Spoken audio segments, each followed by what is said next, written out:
kali ini kami akan membahas terkait topik dalam mata kuliah teori bilangan yaitu FPB dan KPK. Di sini kita dapat melihat bagaimana cara menentukan FPB dan KPK dengan cara yang lebih mendalam. Tentunya akan berbeda dengan apa yang telah kita pelajari di tingkat dasar dan menengah. Nah, di sini kami akan membahas terkait rangkaian soal dengan menggunakan berbagai tema yang ada.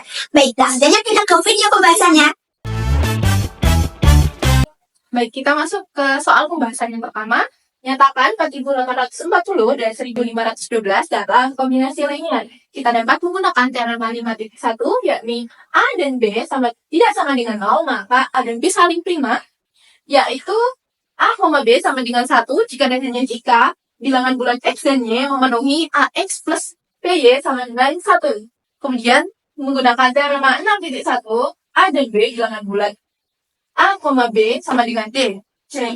Jika B tidak habis membagi C, maka persamaan linear Diopantus AX plus B Y sama dengan C tidak mempunyai solusi. Selanjutnya, kita dapat menentukan kombinasi linear yang pertama dengan menentukan FPB dari 4.840 dan 1.512. Yakni 4.840 sama dengan 1.512 kali berapa yang menghasilkan 4.840. Kita kalikan 3 dan sisa 304. Kemudian 1.512 sama dengan 304 dikalikan berapa yang menghasilkan 1.512 dikalikan 4 dan sisa 296. Selanjutnya polanya itu sama. 304 sama dengan 296 dikali 1 dan sisa 8. 296 sama dengan 8 kali 37 dikali. Jadi bersisa 0. Sehingga FPB dari 4.840 dan 1.512 adalah 8. Selanjutnya kita dapat menentukan kombinasi linear dengan hitung mundur dari langkah sebelumnya, yakni 8 sama dengan 304 dikali 1 dikurangi 296 kali 1.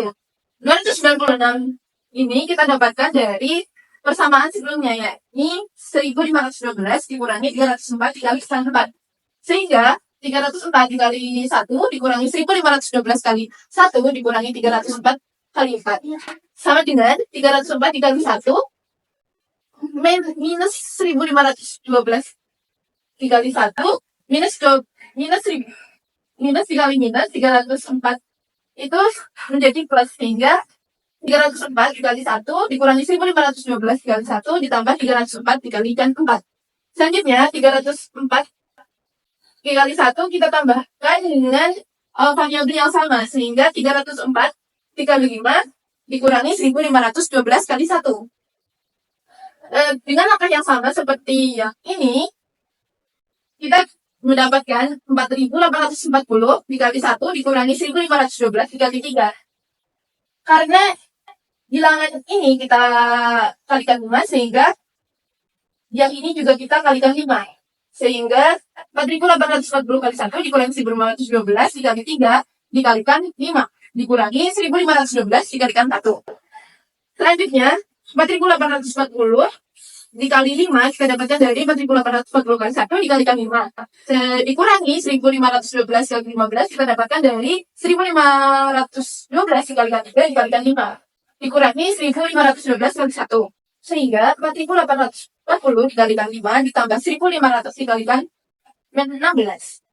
Jadi X sama dengan 5 dan Y sama dengan 16. Sehingga dapat dinyatakan dalam kombinasi linear, yakni 8 sama dengan 4.840 X ditambah 1.512 Y.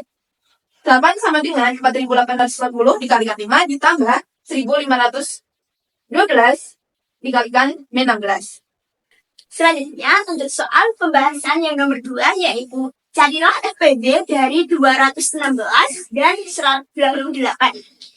Itu dapat kita cari menggunakan teorema 2.1 dan 3.1, di mana teorema 2.1 berbunyi jika A dan B bilangan-bilangan bulat dengan A lebih dari 0, maka ada tunggal pasangan bilangan-bilangan Q dan R yang memenuhi persamaan B sama dengan A dikali Q dan plus R, di mana R itu lebih dari sama dengan 0 dan kurang dari A. Kemudian yang teorema 3.1, jika B sama dengan A dikali Q ditambah R, maka FPB dari B dan A akan sama dengan FPB dari A dan R. Sehingga kita dapat misalkan pada soal 216 itu kita gunakan sebagai B dan 188 sebagai A. Sehingga untuk persamaan B sama dengan A dikali Q ditambah N, kita ubah menjadi 216 sama dengan 188. Untuk menentukan hasil dari pembagian 216 dan 188 kita gunakan sebagai Q. Hingga 216 sama dengan 188 dikali 1 ditambah 28. Maka FPB dari 216 dan 188 akan sama dengan FPB dari 188 dan 28. Kemudian kita ganti 216 itu dengan 188 dan 188 kita ganti dengan 28. Hasil bagi dari 188 dengan 28 itu adalah 6 dan bersisa 20. Maka FPB dari 188 dan 28 sama dengan FPB dari 28 dan 20. Kemudian kita ganti di 188 dengan 28 dan 28 kita ganti dengan 20. Hasil bagi dari 28 dan 20 itu adalah 1, bersisa 8. Maka FPB dari 28 dan 20 sama dengan FPB dari 20 dan 8. Kita ganti dengan langkah yang sama. 20 sama dengan 8. 20 dibagi 8 kan hasilnya 2, bersisa 4. Maka FPB 20 dan 8 sama dengan FPB 8 dan 4. Untuk yang terakhir, yang ke-8 dibagi 4, itu hasilnya 2, bersisa 0. Maka FPB dari 8,4 sama dengan FPB dari 4,0. Karena di rasio terakhir atau sisa terakhir adalah 0, maka kita gunakan persamaan atau hasil terakhir sebagai FPB. Jadi FPB dari 216 dan 188 adalah 4. Selanjutnya, kita masuk ke nomor 3, di mana tentukanlah KPK dari 84 dan 120. Di sini kita menggunakan teorema 2.2, di mana jika C lebih besar dari 0, maka KPK dari CA, CB sama dengan C kali KPK dari A, B. Dari soal yang di atas, kita cari terlebih dahulu FPB dari 84 dan 120. Maka di sini kita ubah 84-nya menjadi 12 kali 7 dan 120-nya menjadi 12 kali 10. Setelah kita ubah, maka 12-nya dapat kita keluarkan menjadi 12 kali KPK dari 7 dan 10. Setelah itu kita cari KPK dari 7 dan 10. Maka kita peroleh KPK dari 7 dan 10 adalah 70. Maka daripada itu, kita kalikan dengan FPB yang kita temukan tadi, yaitu 12 kali 70. Maka hasil akhir yang kita peroleh adalah 840. Jadi kesimpulannya, KPK dari 84 dan 120 itu adalah 840. Baik, sekarang kita ke soal yang nomor 4, yaitu tentukan KPK dari 6.750 dan 4.500. Di sini kita akan menggunakan teorema 2.2, yaitu berbunyi jika C lebih dari 0, maka KPK dari CA, CB sama dengan C kali KPK AB. Langsung kita masuk ke soalnya.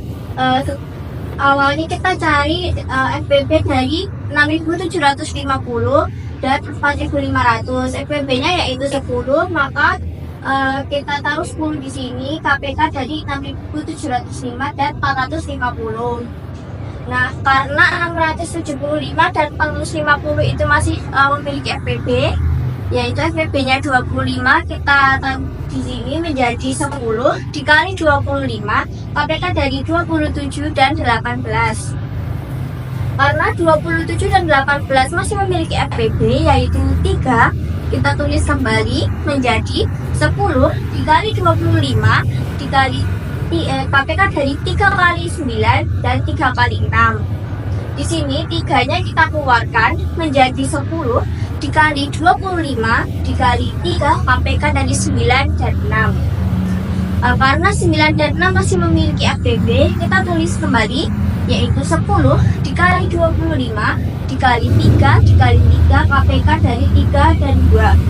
Karena 3 dan 2 sudah tidak memiliki FBB, maka kita kalikan menjadi 10 dikali 25 dikali 3 dikali 3 dan dikali 6. Hasilnya adalah 40.500. Jadi, KPK dari 6.750 dan 4.500 adalah 40.500. Baik teman-teman, itu dia video pembahasan dari kami mengenai materi FPB dan KPK. Semoga pelajaran ini dapat bermanfaat dan dapat membantu dalam memahami konsep yang lebih baik. Jika kalian mempunyai pertanyaan atau ingin berdiskusi lebih lanjut, kalian boleh klik kolom komentar di bawah ini. Dan jangan lupa like dan subscribe channel kami agar kamu bisa melihat konten pembelajaran yang menarik lain. Jangan lupa nyalakan notifikasi agar kalian tidak ketinggalan video terbaru dari kami. Terima kasih telah menonton dan sampai jumpa dalam video berikutnya.